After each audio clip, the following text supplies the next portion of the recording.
author, Cressida Cowell, who is behind the hugely popular How to Train Your Dragon series, usually takes around a year to finish a book. The first words of her new novel were written a quarter of a century ago. That makes me feel so old. Yeah, me too. But that's fine. 25 years ago. I know. And it's Even different. before I wrote How to Train Your Dragon. Yeah, yeah. It's been in there for a long time. For a long, long time. And actually, the opening words of this book are magical. They just paint a picture of a magical world, but it's very different to what maybe your fans are used to. Tell us about it and tell us about what happened 25 years ago. Yes, it's an out-of-this-world fantasy adventure. And it's set in modern times for the first time, because otherwise I've written about Vikings and Bronze Ages. This is set in modern times with a family that has a magical secret. So the family have old-fashioned magical powers, telekinesis, your regular stuff. Just normal magic. Yes, your normal telekinesis. But they're living in modern times, in a modern times that doesn't really like magic. One of the kids has this really cool magical gift. I love writing things that who wouldn't want to have a magical power? The kid draws maps of fantasy worlds. I used to love drawing maps of fantasy worlds, but this is a difference. A piece of paper has two sides. On one side, he draws a fantasy world. The other, he draws somewhere he knows well, and he shows the crossing points between the worlds. Now, we're seeing images now. What just described as what we're seeing now on our screens? Oh, you're now seeing, yes, you're seeing the characters from the book. So it's two families, the step family situation. So K2 and Isabird are the magical family, and then there's also their step siblings. They're fighting.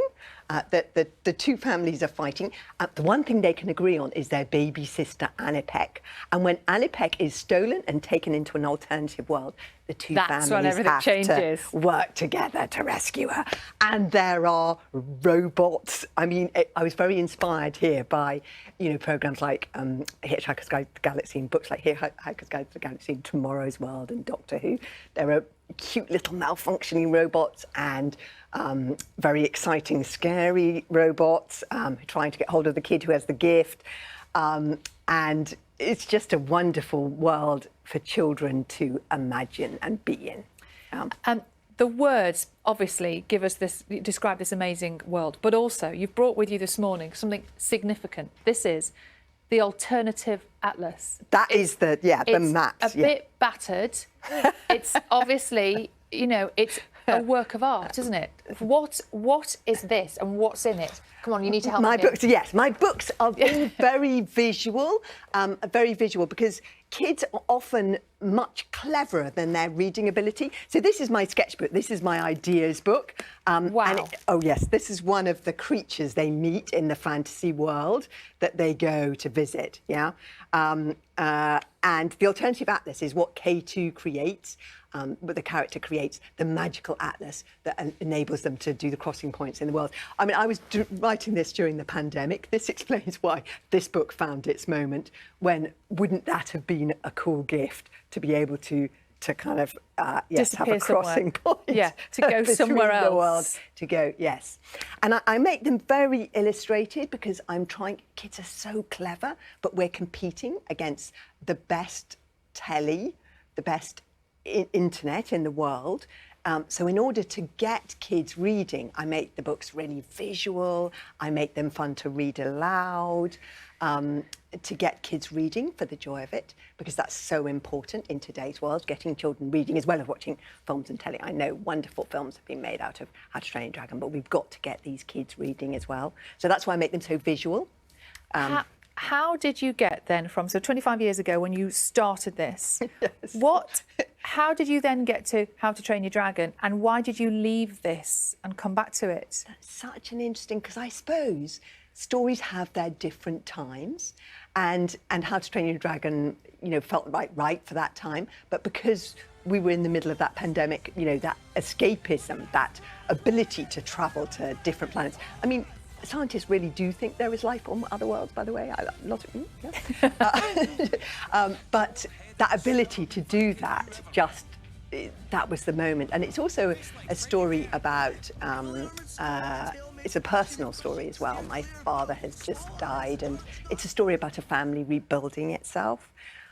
My books are joyful, escapist adventures, but they're also always about something. There's always loss, isn't there? There's always something important, yeah, that they're stories that make you laugh and are adventure, but they also sometimes make you cry or think about things. And so this is a story about, loss and trying to find a lost father and trying to rebuild a family, which often children are in that situation. They're in a situation of families trying to rebuild themselves. So, when you were Children's Laureate, you Yes. spoke at length about the importance of reading. You mentioned it now, libraries in primary schools. We're just at the start of I was going to say new government, actually a reshuffle of a government. Yeah. What do you hope can be done to encourage children to read more? Yeah, for the joy of it. That is all the research. We've known this for 20 years. Is about reading for the joy of it. Yeah, not the mechanics of reading for the joy of it. So we've got a new Education Minister, Kit Key Malthouse. factors. Yes, we need. How can a parent a child whose parent can't afford books and there isn't a library in their primary school, how can they read for the joy of it? I wouldn't know this unless I'd been the laureate. 1 in 8 primary schools don't have a library, and children on free school meals are twice as likely to be in a school that doesn't have a library. It is vital that we get libraries into those primary schools. I mean, you cannot. The Times Education Commission just did a huge report into this. One of their key recommendations was a library in every school. But that needs to be ring-fenced money, because schools are doing their best. Teachers are doing their best. I see so many teachers, they're doing their best. But if, with the pressure on school budgets, yeah. Cost of living crisis. Cost of living bills crisis. Going up. Yes, but every single Schools need child. heating. Yes, exactly. And the schools I go and visit often have food banks attached. You need money. I asked for 1/3 of the sports premium for school libraries. This is so important. It's got to be focused on, because otherwise a whole generation of children are going to grow up without the same life chances. This is about giving children life chances. Reading for the joy of it.